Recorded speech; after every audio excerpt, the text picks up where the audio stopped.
Buenos días o buenas tardes a todas y todos y bienvenidos a este webinar sobre COVID-19 y pueblos indígenas en América Latina, que hoy el Institute for Minority Rights de AURAC Research ha tenido el honor de organizar junto a 4 exponentes de los pueblos indígenas de América Latina y de la Unidad de Pueblos Indígenas y Desarrollo de las Naciones Unidas, y que quisiera agradecer una vez más por haber aceptado nuestra invitación a participar en este webinar.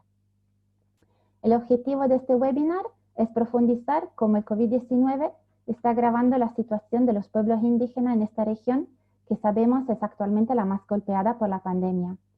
Los expositores que hoy tenemos el honor de escuchar a continuación son, en orden, Sandra Jinicovaz, que justo se está conectando ahora desde Guatemala, que es Maya Cachiquel de Pazum, Chimaltenango, Guatemala, defensora de derechos humanos, columnista de opinión e investigadora independiente. Ha pertenecido a diversos movimientos, entre estos por la reforma universitaria en la Universidad Pública de Guatemala, por el derecho a la propiedad intelectual colectiva de los pueblos originarios y por la recuperación del Centro Comunal de Pazún. Como segunda expositora tenemos a Julieta Martínez Martínez, licenciada en Psicología y maestra en Educación con acentuación en Psicología Educativa por la Universidad Regiomontana de Monterrey, México.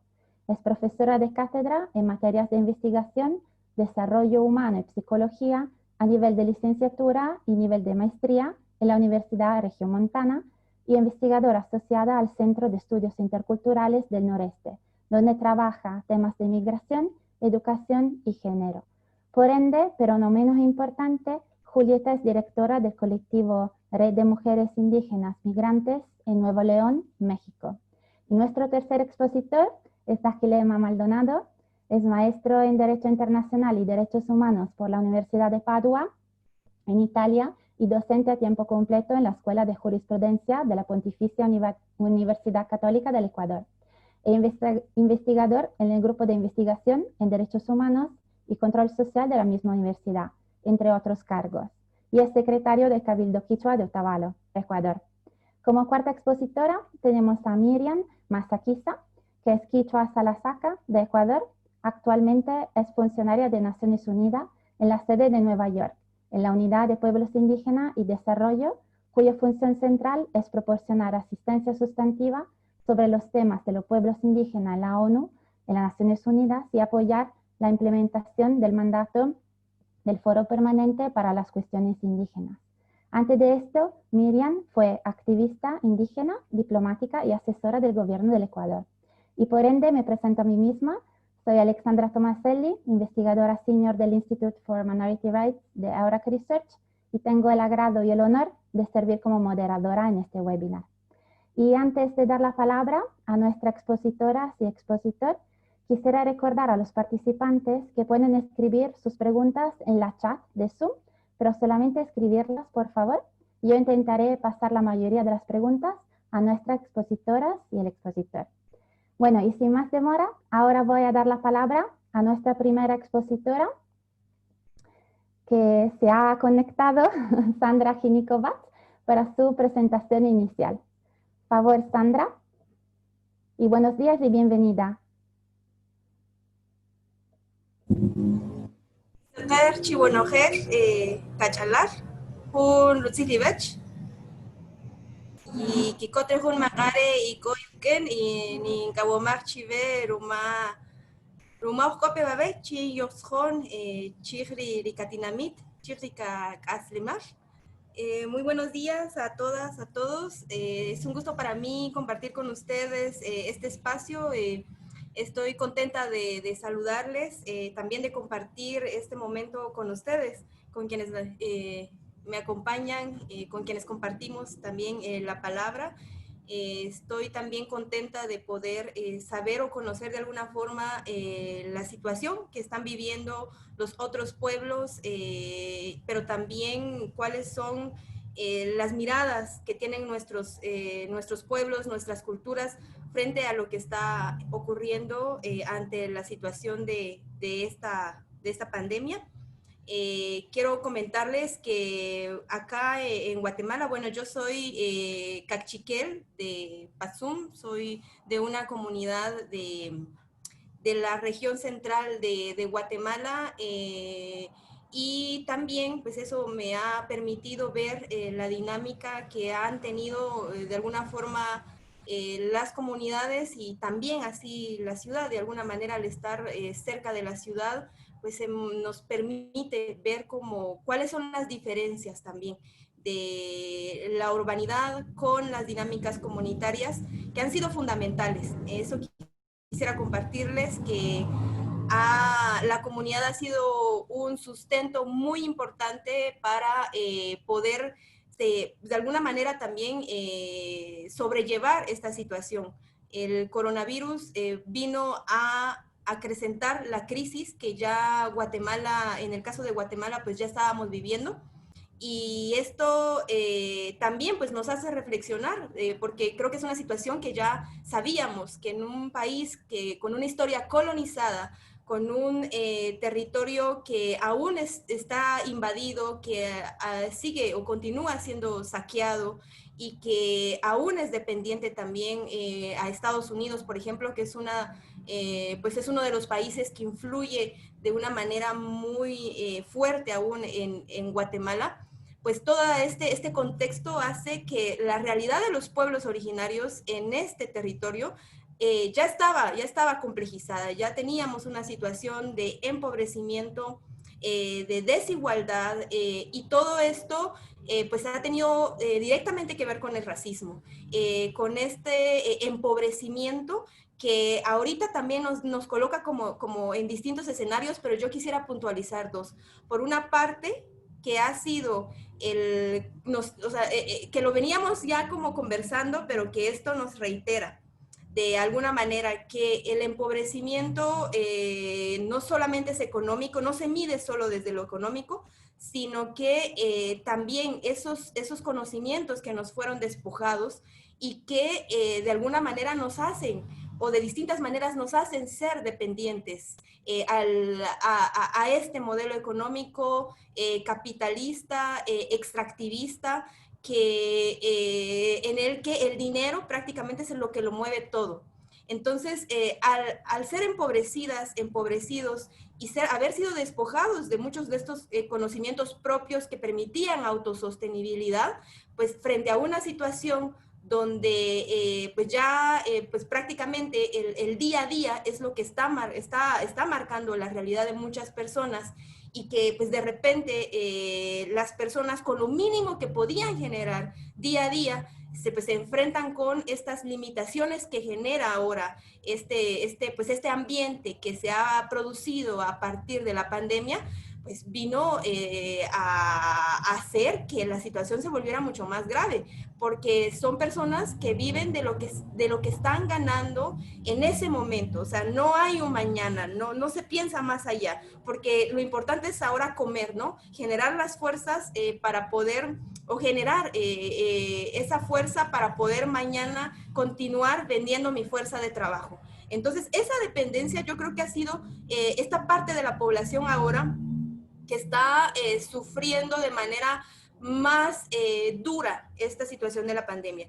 ¿Y esto qué tiene que ver con los pueblos originarios? Pues resulta que mucha de esta gente que ha sido empobrecida, que se le ha empobrecido también a través de haberle despojado los conocimientos, pues depende de esa economía, en el que además pues sabemos que en Guatemala, por ejemplo, lo que ha ocurrido pues que es que tenemos un gobierno todavía de origen colonial, que en realidad es funcional únicamente para los ricos y para los poderosos, y también es funcional para acosar, para perseguir a los pueblos originarios, pero no ha sido capaz de implementar estrategias sociales y económicas que permitan a las personas quedarse en casa. Entonces se priorizó siempre el interés de la gente, de los empresarios, de los dueños, de las grandes empresas, de los ricos, y pues a partir de eso fue como si quieres comer, tienes que salir a la calle. y tienes que ir y generar tu comida de hoy. Entonces, claro, pues mucha de esta gente que tiene necesidad, porque además o bueno, fueron desplazadas de las ciudades o tuvieron que salir de sus comunidades a inmigrar a la ciudad y llegar además a esos espacios han sido también, o son reconocidos todavía en las ciudades como los espacios asignados para los indígenas. Entonces, o sea, ahora es justo esto, la falta de empleo, la necesidad de tener que salir y sostener un empleo porque no se han dado garantías, y el riesgo que implica para la salud. Lo que implica tener que salir sin los implementos, sin que tampoco haya un Estado que te pueda dar seguridad, porque el sistema de salud ya estaba colapsado antes y ahora pues estamos viendo que era algo que ya veíamos desde hace un tiempo. Y bueno, cuando ya no tienes conocimientos de plantas porque te han obligado, te han forzado a meterte a un sistema en el que tienes que avergonzarte de tu origen, en el que tus conocimientos no son una ciencia, en que no vale la pena mantenerlos, entonces pues prácticamente ya hay un momento en el que no sabes de plantas medicinales, en el que no sabes trabajar la tierra, en el que alquilas un espacio para vivir, en el que tienes que tener dinero para comprar comida, porque si no, no tienes de dónde sacarla. Necesitas también ese dinero para sostener tu casa porque no tienes tierra, porque tienes que pagar un alquiler, porque tienes que sostener todo prácticamente. Y además, si te enfermas, tendrás que pagar tu salud porque tampoco te van a recibir ya en un hospital nacional. Esto, o sea, es resultado o es la parte crítica que ha provocado el empobrecimiento. Y claro, ¿quiénes son los que sufren principalmente este empobrecimiento? Pues son los pueblos originarios. O sea, al final han sido los pueblos quienes en este proceso sistemático se nos ha obligado a quitarnos muchos elementos culturales. No quiero decir que a todas y todos, porque claramente, o sea, o mejor dicho, principalmente, pues han habido pueblos y gran parte de nuestra cultura, personas de nuestros pueblos que sí han mantenido, han resistido, y pues mucho de lo que existe es precisamente por esa fuerza que los pueblos han tenido. Claro, el hecho de todo lo que nos está forzando el sistema, pues no es que los pueblos voluntariamente dejen y acepten dejar estos elementos fundamentales de nuestra cultura. O sea, también ha habido una protección de otras generaciones a sus descendientes para no vivir el racismo, no solo la discriminación, sino todo lo que implica la violencia racista sistemática que desde antes de nacer, desafortunadamente, pues traes esta herencia. Esto es una parte creo yo, de la complejidad que estamos viviendo también como pueblos, como y además esas diversidades que tenemos, ¿verdad? Porque no hablamos de algo homogéneo. O sea, aquí en Guatemala estamos hablando de más de 20 pueblos mayas distintos, también el Xinca, afrodescendientes, garífunas. O sea, somos una gran diversidad.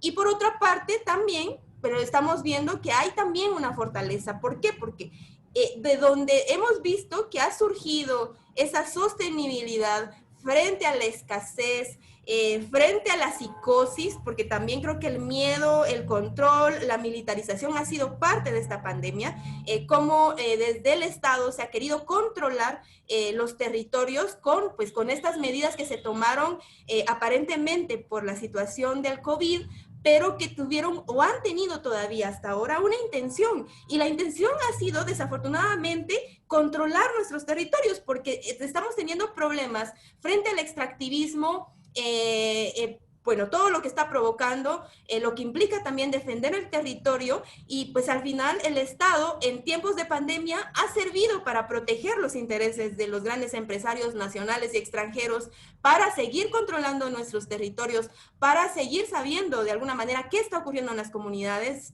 siempre todo en beneficio de pues este modelo extractivista principalmente. No es lo único, pero principalmente. Entonces, prácticamente las medidas que el mismo gobierno fue implementando aparentemente para controlar la pandemia tenían incluso entonces una mira hacia el control de los territorios de los pueblos, de nuestros pueblos, y esto fue incluso lo que nos provocó ciertos problemas. O sea, nos provocó más la reacción o la manera en que el Estado se ha comportado, que en realidad que nos haya beneficiado de alguna manera hasta ahora.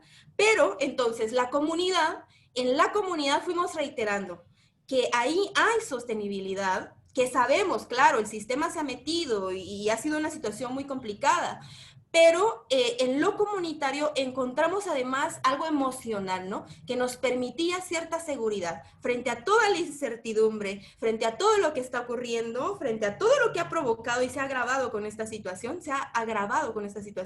la comunidad ha permitido un recinto de seguridad. Es decir, no es lo mismo estar en la ciudad y ver que no sabes quién vive a tu alrededor y que la idea es sálvate tú, cuídate tú, tu familia, y si quien vive a tu lado se está muriendo, no importa, es más, no la mires, pues te vas a contagiar, porque entonces mantente muy, muy, muy alejada, muy alejado de ahí. En cambio, en lo comunitario no, en lo comunitario es distinto, o sea, hay un interés por saber qué le pasa a quien vive a mi alrededor, que no necesariamente tiene que ser mi familia, o sea, que el vínculo no solo es consanguíneo, sino que es algo, nos une algo, y así se fueron tomando distintos mecanismos. Principalmente, y comparto esto con ustedes y con esto voy terminando esa parte de mi intervención, es que lo que ocurrió con Patzum, que es mi comunidad, esta comunidad mayoritariamente cachiquel, pues fue que como ahí surgió uno de los primeros casos de contagio comunitario por el coronavirus, pues prácticamente mi comunidad fue cercada, fue la primera que se cercó completamente la comunidad. Y esto fue una medida del Estado supuestamente para paliar la situación, o para controlar la situación de la pandemia. Pero no fue así.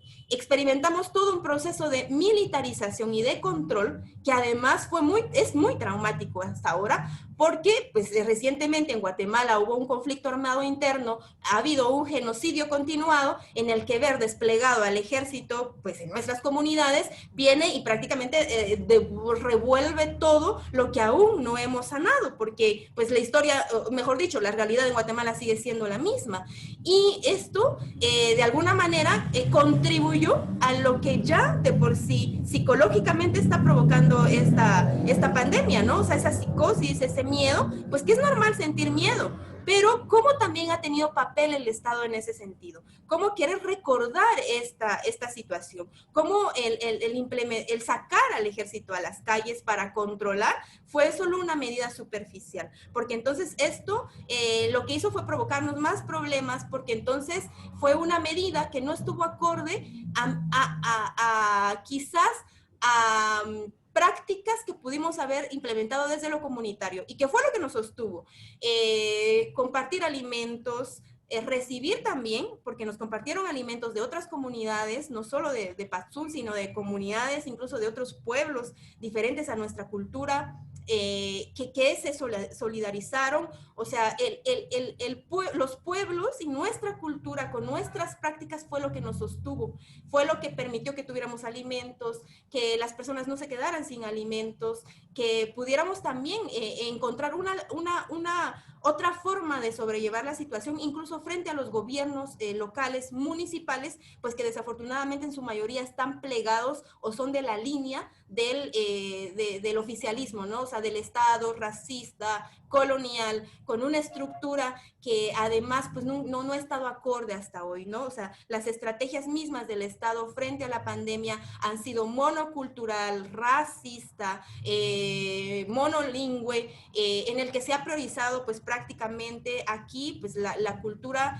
que no es de los pueblos originarios, sino que por el contrario, ¿no? Fue una manera también como de dejar a la deriva a las personas. Entonces, pero sí siento que también para la juventud ha sido un momento que, bueno, yo diría es como de las fortalezas que debemos de sacar de este momento. O sea, todo lo que veníamos escuchando, ¿no? O sea, bueno, lo que veníamos ya pensando, compartiendo, reflexionando con las otras generaciones. Es decir, bueno, yo que ya mi contexto ha sido distinto y que no es igual al de toda la gente joven o de otras mujeres y hombres de este país, de pueblos originarios, pero que también, o sea, me indaga, ¿no? O sea, el hecho de, bueno, el sistema me obligó a estudiar, a hablar a este idioma, de llegar quizás a la universidad y todo, pero estoy viendo la necesidad de reconectar con esa parte que hemos insistido mucho, ¿no? O sea, el hecho de trabajar la tierra, de conocer, recuperar la cultura, lo que nos han despojado para ser autosostenibles,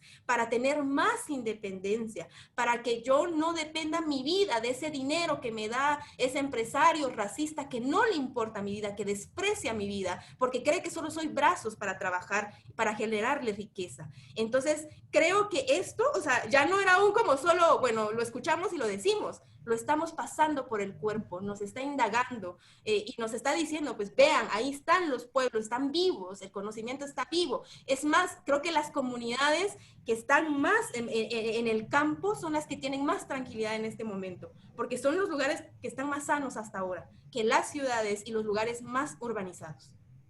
Venga, Gracias. muchas gracias, Sandra. Y ahora sí más, bueno, muchas gracias por todos los asuntos, que ya muy significativo, que ojalá hablaremos también después en la discusión con los participantes. Y ahora sin más, doy la palabra a Julieta Martínez Martínez. ¿Qué tal? Buenos días aquí en Monterrey, en México.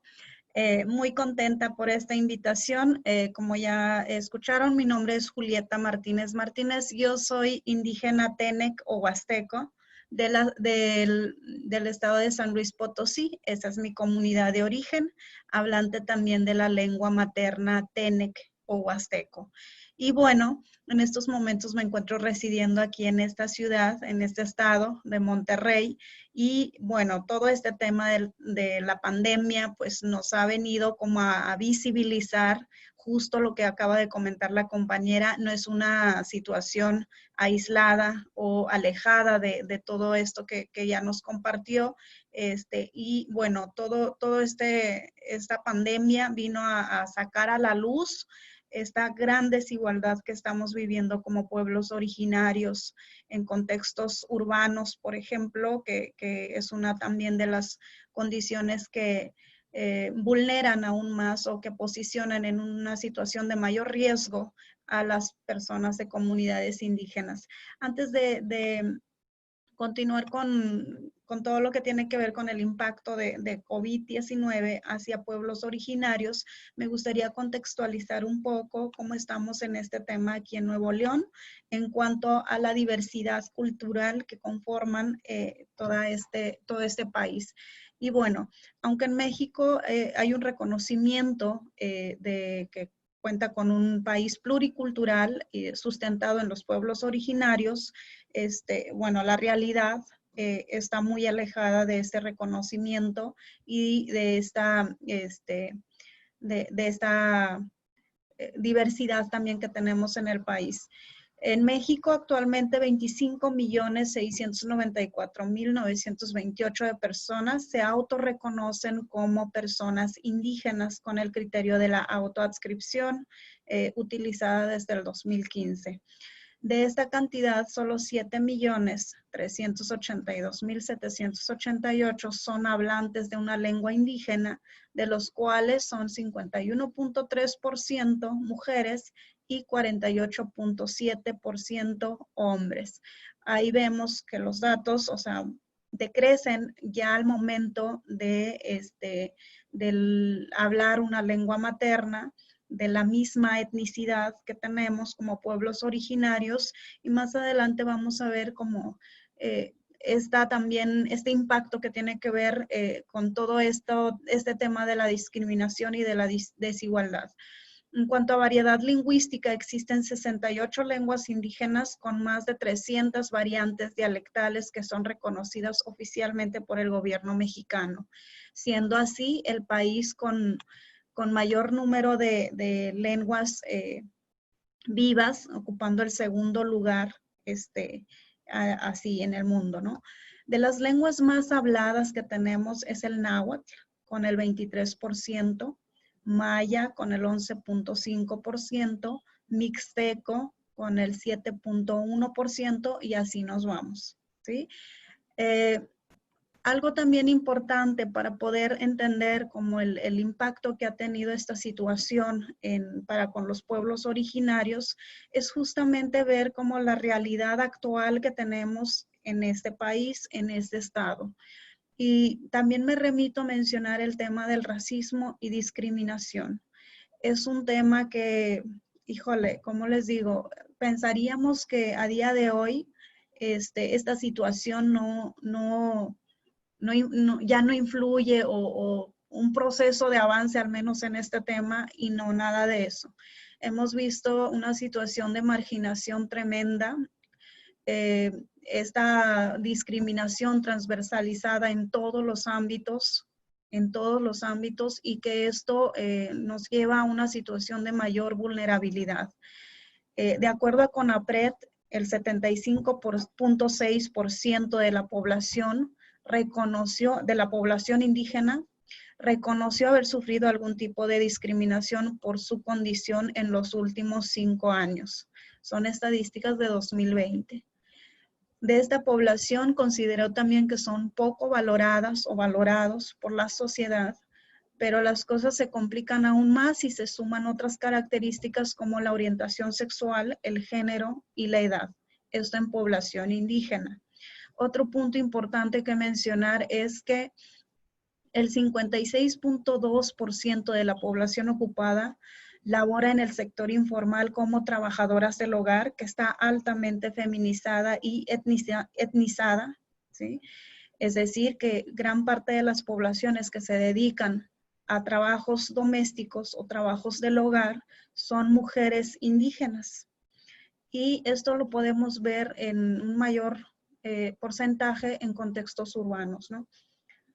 O también como comerciantes, en este caso, por ejemplo, los artesanos y las artesanas que migran a contextos urbanos buscando mejores oportunidades, y que se emplean en este sector bajo la informalidad, con condiciones precarias, violentas también, que a través de esta artesanía que ellas mismas elaboran, pues desempeñan como un trabajo y en la búsqueda de un ingreso. Y bueno, otros tipos también de comerciantes ambulantes y trabajadores en la obra y trabajos como sin ningún goce de prestación o servicio social. Igualmente mencionar que el 87.4% de la población indígena mexicana, es decir, casi 22.457.000 personas de los 25 millones que les mencionaba, integran el padrón total de indígenas en México, que se encuentra en condición de precariedad. El 70 y tantos % aproximadamente de población indígena en una situación de pobreza o pobreza extrema.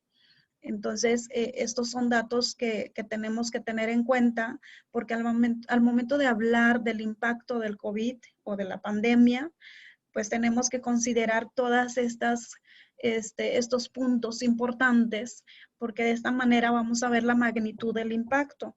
Y en el tema educativo ni se diga, únicamente el 1% de la población indígena logra matricularse en la universidad. Y esto lo vamos ligando con lo que acaba de mencionar también la compañera.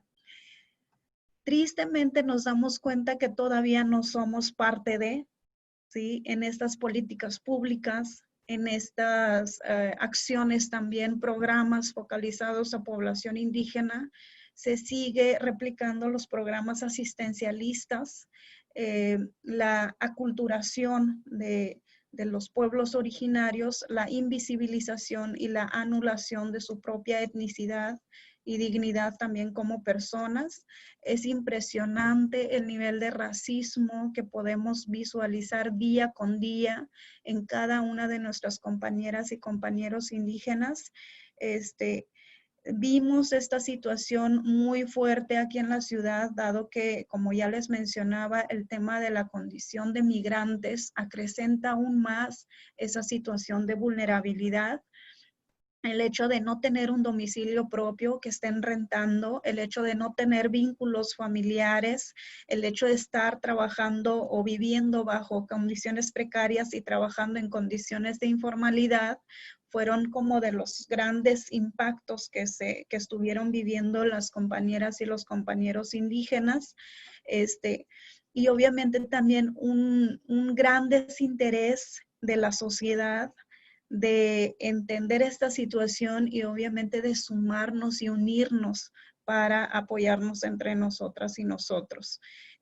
También cabe mencionar que aquí específicamente en la entidad de Nuevo León, ocupa los primeros lugares o ha ocupado los primeros lugares en el tema de discriminación hacia población indígena. Entonces ya se imaginarán la respuesta de la sociedad ante este tema.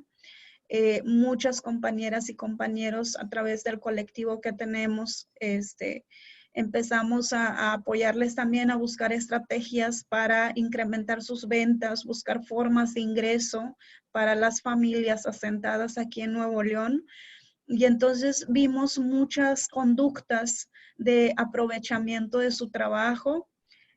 Cambiar despensas por sus artesanías fue una de las iniciativas que tuvimos desde el colectivo, pero siempre cuidando los derechos de las y los artesanos, el que no sean vulnerados o vulneradas.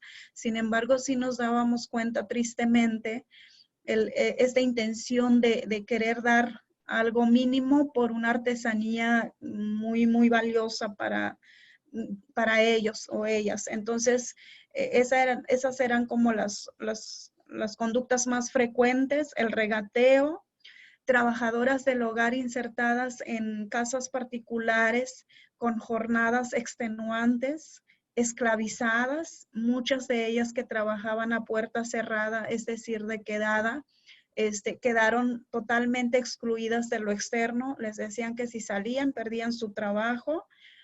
Trabajadoras del hogar que fueron desocupadas o descansadas, entre paréntesis, sin goce de sueldo, muchas de ellas jefas de familia.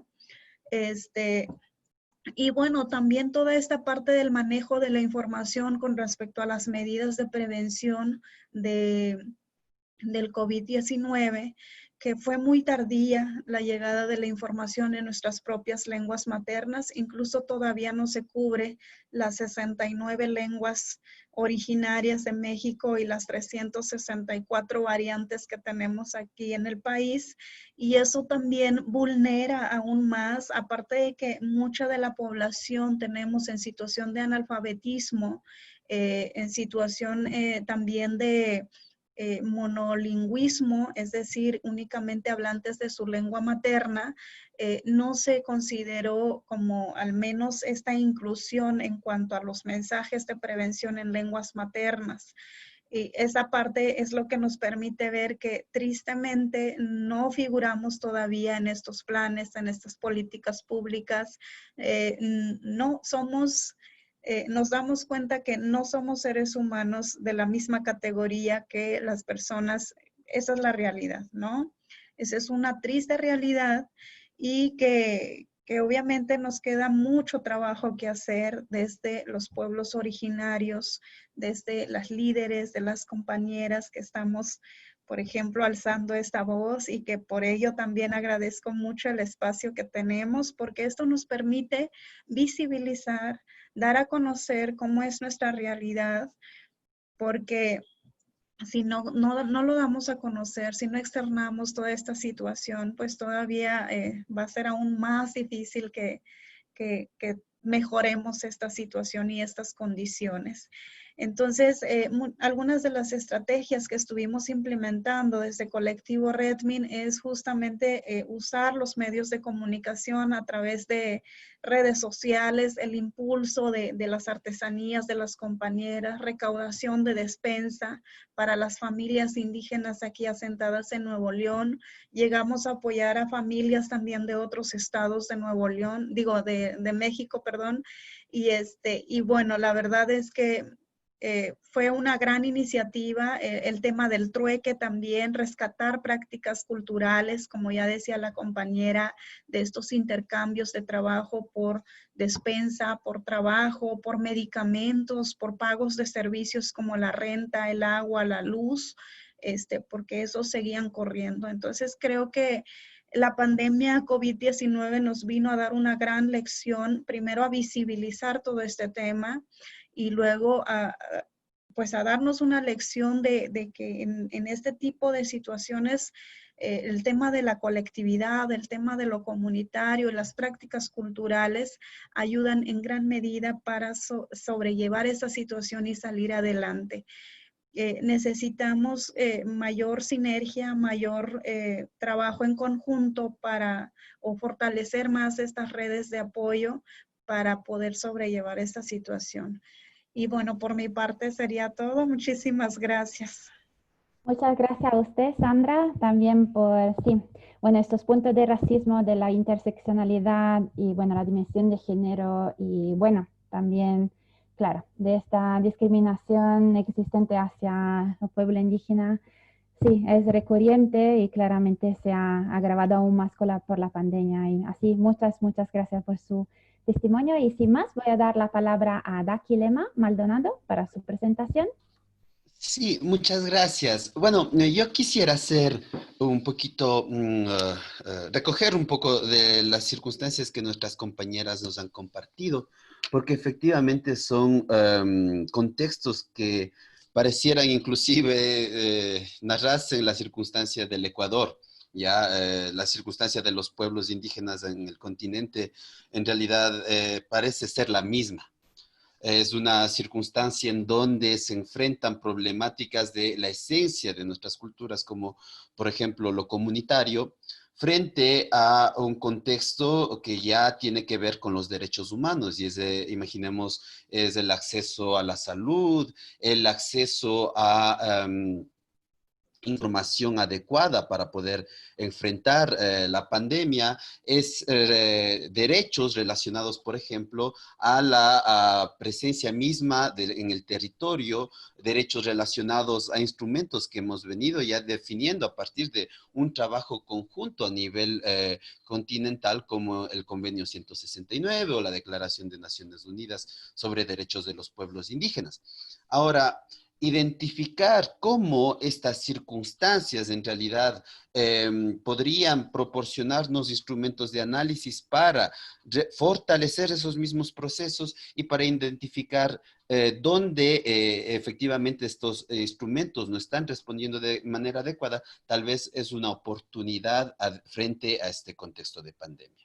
Imaginemos, solamente para compartir algunos eventos que en la actualidad están sucediendo aquí en la provincia de Imbabura, imaginemos frente al contexto de pandemia y esta incertidumbre generada sobre todo por la dificultad de distribuir información en idioma, en lengua indígena, hemos encontrado diferentes problemas de coordinación, problemas de entendimiento de las políticas que, por ejemplo, lleva la municipalidad o la provincia, la gobernación. Recientemente, aquí en una comunidad cercana, como es la de Azama, por ejemplo, el municipio pretendía de alguna manera organizar una dificultad en relación al uso de los cementerios. Abriendo un espacio nuevo para llevar esta problemática, para resolver esta posible problemática que se habría generado en relación a esta pandemia del COVID-19.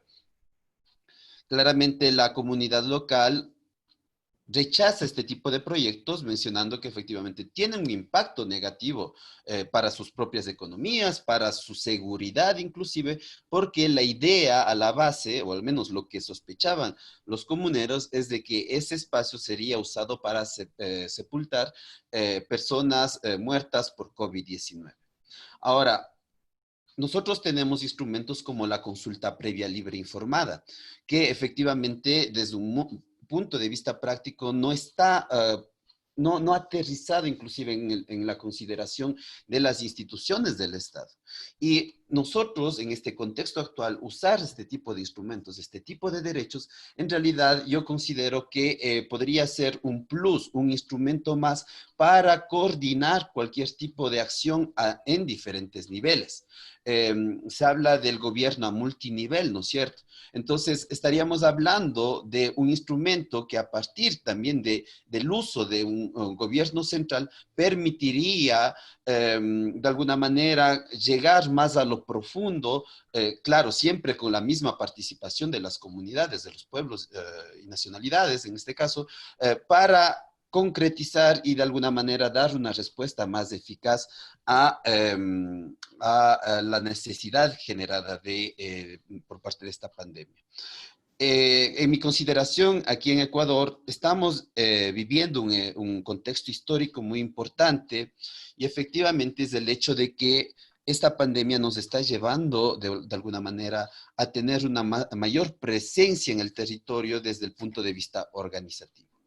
Esto ya ha sucedido a partir de las protestas de octubre, porque durante el mes de octubre en el Ecuador hemos vivido una situación de conmoción nacional, pero el resultado, uno de los resultados más interesantes, ha sido aquel de, por un lado, un mismo interés por parte de los comuneros, de los pueblos indígenas, de los diferentes actores de esta realidad en tener un mayor control de sus propios territorios. Aquí, por ejemplo, en Peguche, ya a partir de estos eventos de protesta, se ha comenzado a organizar mayormente lo que es la justicia indígena, por ejemplo, lo que es, y que en ese sentido ha servido también en este contexto de pandemia, el control territorial a través del control de acceso o de salida de personas. Esto durante las protestas sucedió.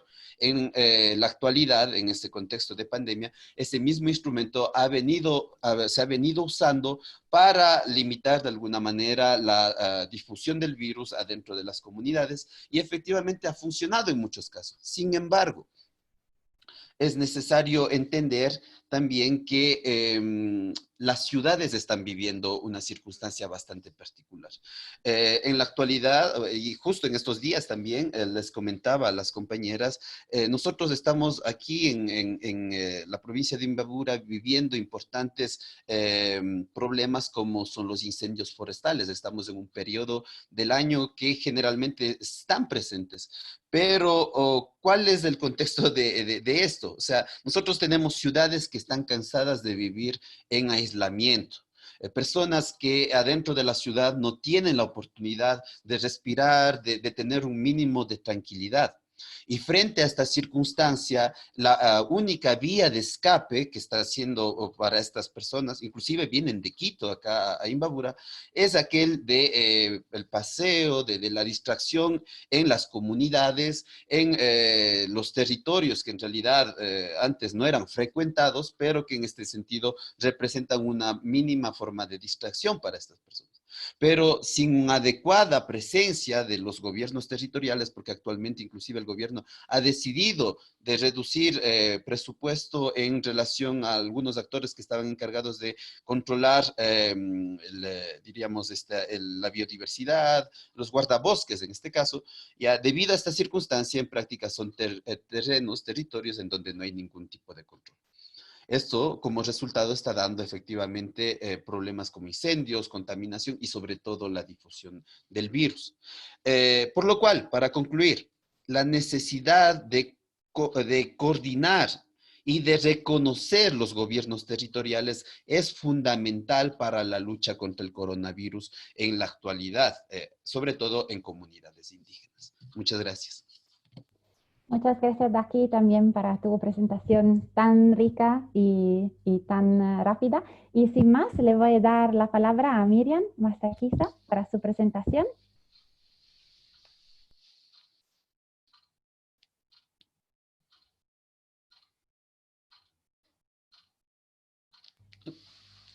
Miriam, yo creo que haya que... Ya, ahora Venga, sí. gracias.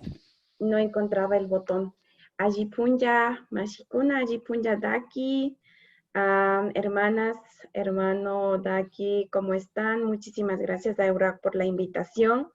No encontraba el botoncito del micrófono, mil disculpas, no estoy tan acostumbrada a esta nueva forma de comunicarnos.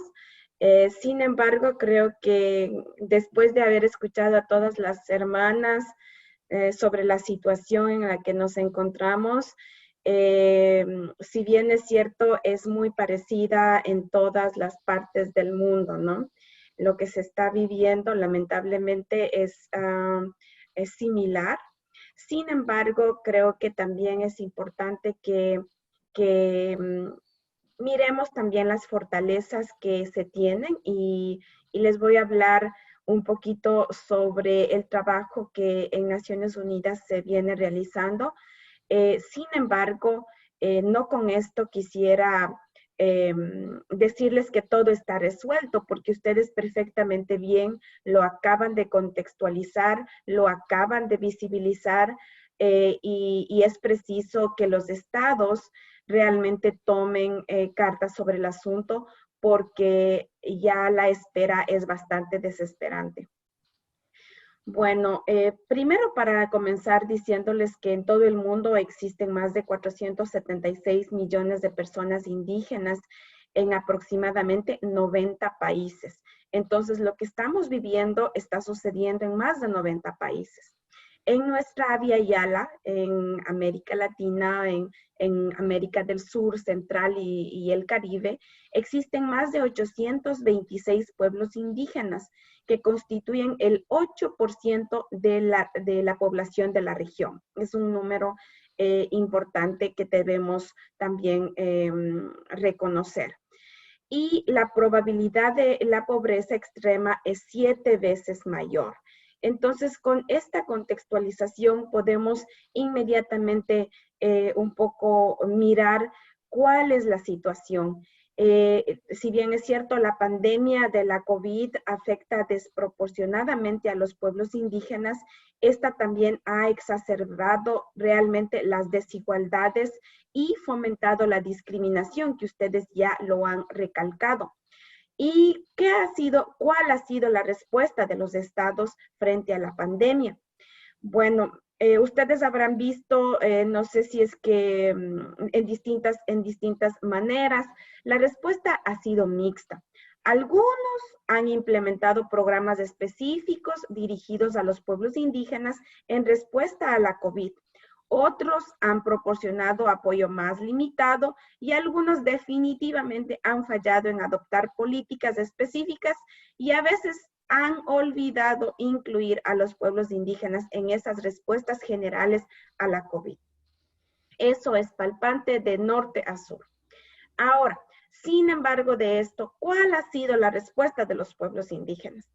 Los pueblos indígenas, como agentes de cambio, están encontrando sus propias soluciones. Ustedes lo han descrito muy detenidamente, maravillosamente podría decirlo, lo cual se basa especialmente en los conocimientos y prácticas tradicionales y a través de sus propias instituciones representativas y de autogobierno, como ustedes perfectamente acaban de mencionar.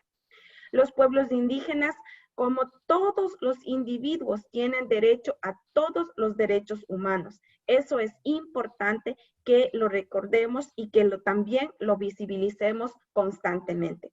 Pero también los pueblos indígenas son poseedores de derechos colectivos y es por eso que ellos están ahora en este proceso de pandemia demostrando y ejerciendo su autodeterminación.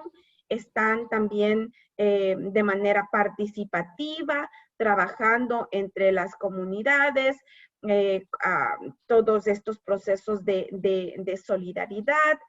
Están también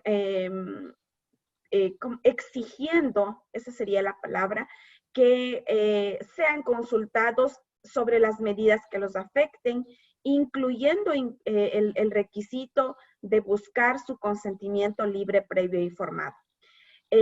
Si bien es cierto, los pueblos indígenas ahora han ciertamente demostrado que, por ejemplo, el autoaislarse ha sido la mejor manera de bajar los números de contagios.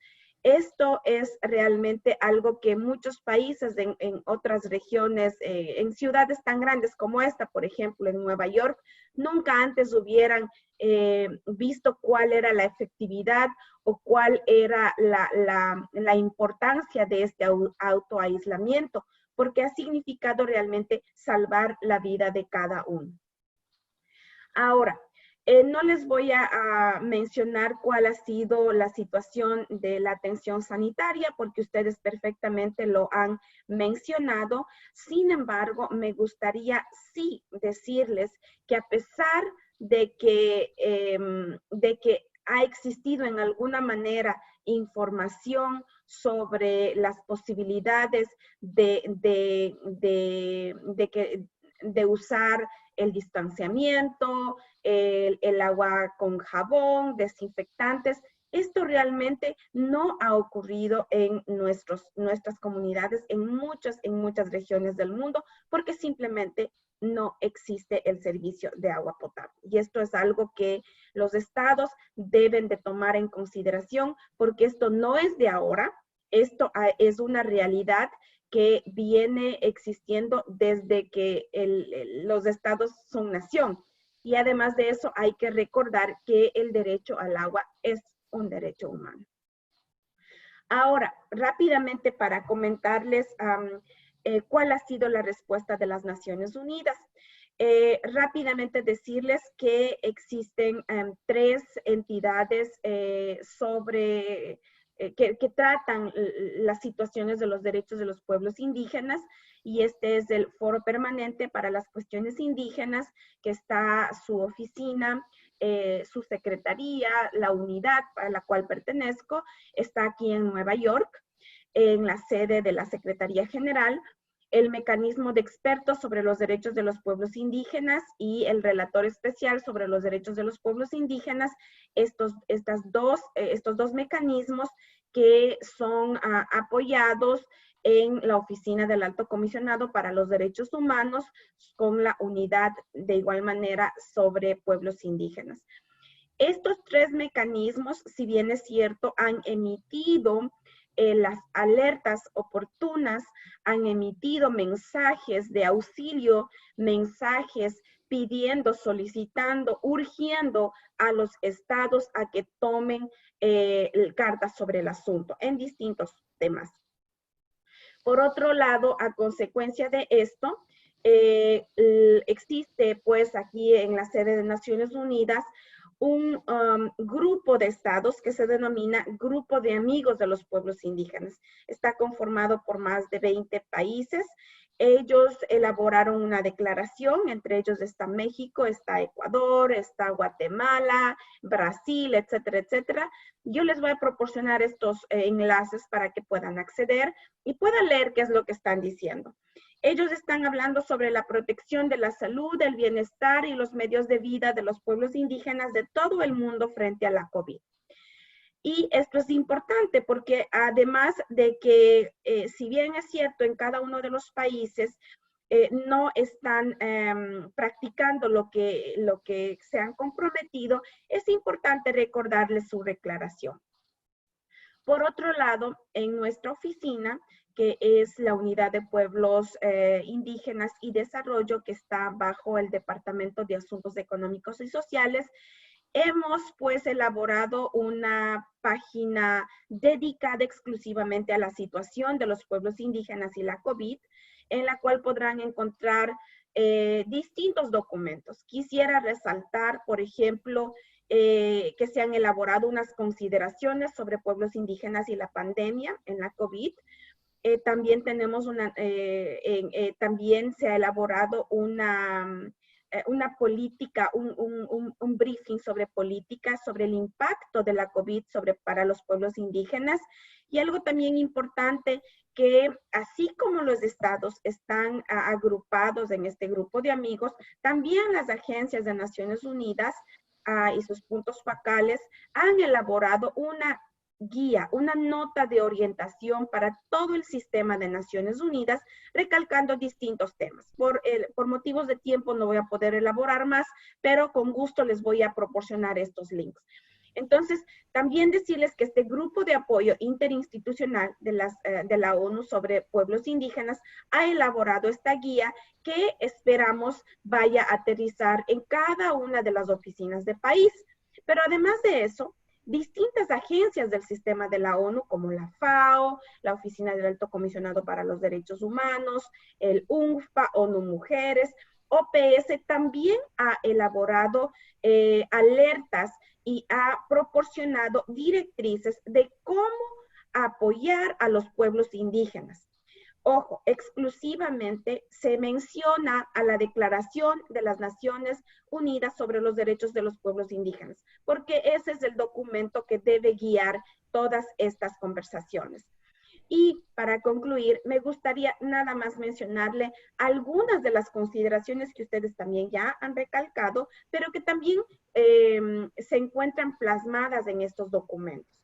Entre ellas, reconocer a las instituciones representativas de los pueblos indígenas, a las autoridades y gobiernos como los representantes legítimos de los pueblos indígenas. No puede ser posible que los estados, en todos los niveles, ellos sigan tomando sus decisiones sin consultar, sin que las autoridades de los pueblos indígenas se tengan voz en cada una de esas decisiones.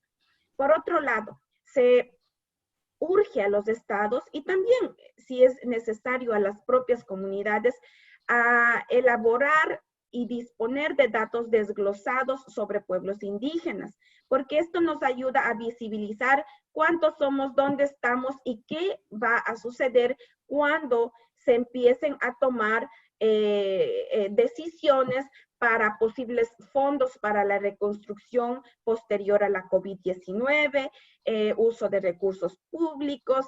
Esto es importante porque esto de alguna manera apoyará y restablecerá los medios de vida y las economías tradicionales. Por otro lado, también... Perdone, Miriam, es que ya el tiempo está volando y hay unas preguntas por parte de los participantes. Yo creo que nos podemos ir un poquito más allá de una horita, pero no tanto. Ya, perfecto. ¿Cerrar? Bueno, entonces, para concluir, hablarles también que existe esta información sobre los derechos a la niñez y la juventud, pero como les digo, toda esa información le voy a proporcionar para que todos ustedes puedan de alguna manera acceder sin ningún problema. Gracias y disculpen la toma de tiempo.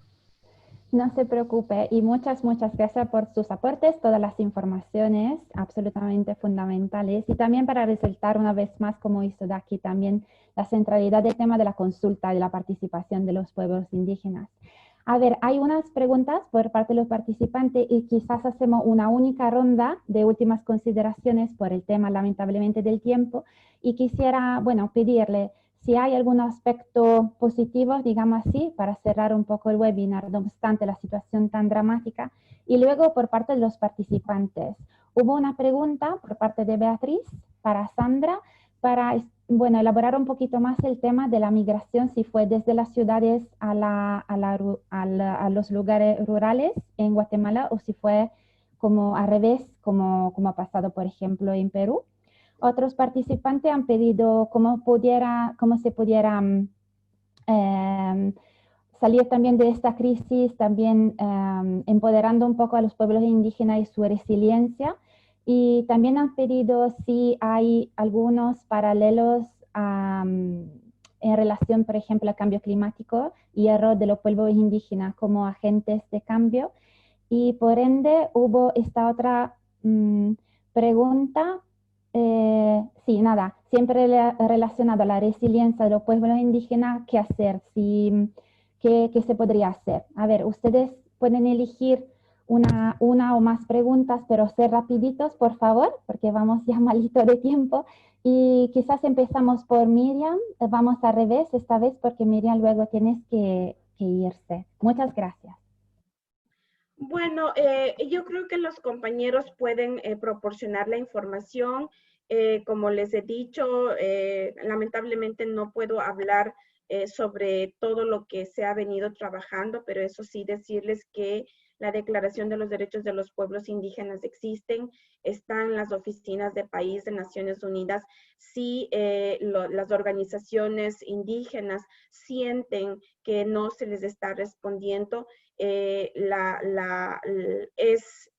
importante recordarles que estas oficinas están ahí para apoyarles y para hacer también un enlace con los estados. Esto es importante recordarles y nada más.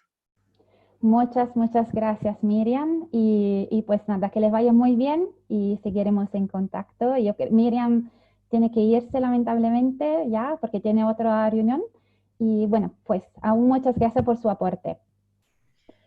Perdón, Y bueno, bueno, sí. aprovecho, disculpe Julieta, aprovecho que hay una ultimísima pregunta por parte de otra Miriam que pide sobre la relación entre la pérdida de la lengua y la pandemia. Así que si quieren también considerar esta pregunta para sus últimas consideraciones. Muchas gracias. Vamos a Daki ahora.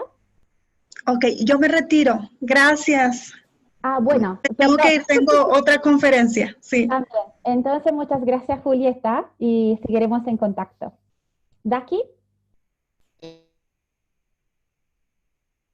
Sí, muchas gracias. En relación a la situación de emergencia sanitaria y pérdida de lengua, estamos hablando de un contexto que va a tener un impacto diferente según de la población, de cada comunidad, de cada pueblo y nacionalidad, ¿no? Si consideramos, por ejemplo, en el caso ecuatoriano, nosotros podríamos considerar algunas comunidades, como por ejemplo la Sionai, la cual está conformada por 661 personas. En la actualidad tenemos en esta comunidad 40 casos de coronavirus, esperando que no se propague de manera más fuerte. Si encontramos poblaciones pequeñas como esta, por ejemplo, nosotros estaríamos corriendo el riesgo de la desaparición de estos idiomas, de estas lenguas nativas. Entonces, seguramente la consideración primera está relacionada sobre la presencia territorial de población y el impacto que ésta tiene en relación al coronavirus. Lastimosamente, en la Amazonía se está viviendo también un contexto dramático, ya que los mismos caudales, los mismos ríos están representando un contacto hacia el virus y está difundiéndose a lo largo de todo el trayecto de este tipo, de estos ríos. Significa que inclusive pueblos en aislamiento voluntario o pueblos que en realidad están lejanos de centros urbanos, a la fin y al cabo están también corriendo el riesgo de contactarse. Esto nuevamente va a ser de manera más impactante para pueblos con población menor, y esto significa efectivamente la posibilidad de la muerte de idiomas ancestrales. Muchas gracias, Daki. Y bueno, Sandra, si quieres dar tu última contribución y ya luego cerramos el webinar. Gracias. Bueno, yo creo que en principio sí quisiera como terminar con un par de ideas. Yo creo que esta situación ha provocado muchas cosas y sí creo que bueno, hemos visto esas fortalezas, como lo estuvimos platicando, todas estas medidas que las mismas comunidades, los pueblos se fueron implementando frente a la situación. Y creo que esas fortalezas, o sea, eso que nos ha permitido sostenernos, tener cierta tranquilidad frente a tanta incertidumbre, es precisamente por lo que los pueblos generan. O sea, yo creo que ahí en lo comunitario hay una gran fuerza y por eso hay que mantener la comunidad, luchar por tejer esas relaciones comunitarias, esas redes comunitarias. Porque yo sí creo que el Estado, o sea, el Estado no es que se olvide de los pueblos, o sea, el Estado, al menos aquí en Guatemala, es un Estado racista. Entonces, o sea, su mecanismo ha sido precisamente dejar a un lado a los pueblos, o sea, no, y además, pues también yo creo que sí, para los pueblos también es importante esa discusión de la inclusión, ¿no? Porque sí creo que la inclusión es justo lo que está pasando ahorita, o sea, es decir, o sea, nos toman como parte de algo que ya está construido, o sea, no está en nuestro beneficio realmente. Y así podemos ver las políticas que han tomado, las estrategias de comunicación que han tenido, la manera como están tratando la pandemia, o sea, no tiene ningún elemento cultural, ni siquiera la forma en cómo se está viendo la muerte, por ejemplo, o sea, cómo se está viviendo la muerte. Esto es algo, un impacto muy fuerte cultural. El hecho de que no puedes velar a la gente, a tu familia, a tus amigos o vecinos, vecinas, el hecho de que por esta situación, por ser una enfermedad como es, pues te mueres en solitario, ¿no? Si te vas al hospital, o sea, por eso también hay un temor de llegar al hospital, porque te vas a morir ahí en un espacio frío, solitario, o sea, va muy en contra de nuestras prácticas, de nuestros elementos culturales, el mismo aislamiento, ¿no? O sea, que no convivas con los demás. Entonces, esto, o sea, yo creo que todo este impacto cultural, el Estado no le ha interesado, o sea, el Estado en un territorio como Guatemala, donde la mayoría somos de pueblos originarios, somos descendientes mayas o xincas o afrodescendientes, estamos viendo un Estado que no tiene la voluntad, porque es racista, o sea, los instrumentos están ahí, el Estado de Guatemala lo sabe, pero no los quiere implementar, porque también esto es parte, o sea, recuerden, o sea, recordemos cómo se pueden aprovechar todos estos mecanismos para a través del shock ir metiendo también, o sea, lo que estamos viendo ahorita, o sea, aquí en Guatemala, además de la situación de la pandemia, pues hay un ambiente, ¿no? De lo que está pasando en las cortes, la corrupción, e incluso se aprovechó el momento de la pandemia para liberar una gran cantidad de presos que estaban vinculados a la corrupción, a delitos de corrupción por malversar fondos del Estado, pero también hay un riesgo aquí para los pueblos, es decir, o sea, sabemos que hay presos políticos que están dentro de las cárceles y que ahorita, o sea, en la situación de pandemia, su situación va a estar más grave. ¿Por qué? Porque se alentaron, o sea, los procesos legales están más lentos, porque las cortes están rebasadas de por sí, porque además está el riesgo de contagiarse en la cárcel, porque no tiene, o sea, esto lo sabemos, las cárceles están rebasadas, no tienen medidas realmente sanitarias y bueno, todo lo que creo que también se vive en otros lados, y entonces, o sea, hasta en este sentido, ¿no? Gente que no ha cometido crímenes, pero que bien podrían en este momento pues aplicarle ciertas medidas para que no estén en la cárcel y que cumplan pues esos procesos, pero que sabemos que como el Estado tiene políticas criminalizadoras, pues no lo va a hacer. Entonces yo creo que para mí sí es importante que podamos ver, ¿no? O sea, críticamente qué es lo que está pasando. ¿Por qué? Y al final, y con esto voy terminando también, lo que preguntaban, ¿no? Migración de la ciudad, ¿qué pasa? Muchos de estas situaciones de crisis que se agravan, provoca que la gente migre. ¿Por qué? Porque pues nos han impuesto una visión racista del desarrollo, ¿no? O sea, tenemos una idea que en la urbanidad vamos a encontrar trabajo, que en la urbanidad va a haber dinero, y bueno, o sea, entre todo el empobrecimiento, pues es parte de eso, ¿no? Eso es parte del empobrecimiento. Entonces la gente ha migrado a la ciudad, o sea, Ciudad de Guatemala, por ejemplo, porque han habido, de alguna manera, estos momentos de crisis, el conflicto armado interno, pues esta situación, o la constante, lo mediático que nos envuelve, que nos dice, no, pues tienes que ir a la ciudad porque ese es el desarrollo, porque ese es el futuro, y esto es un riesgo. Estamos viendo qué le está pasando a la urbanidad, al supuesto desarrollo.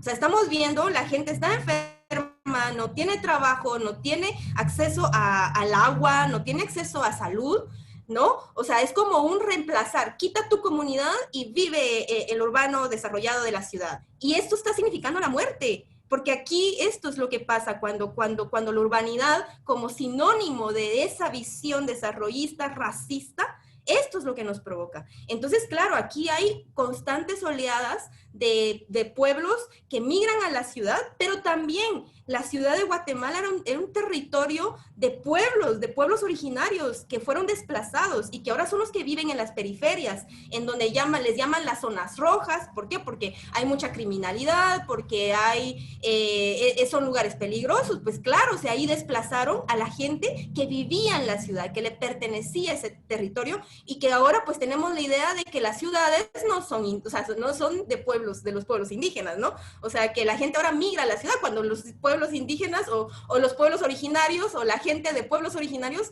pues era su territorio.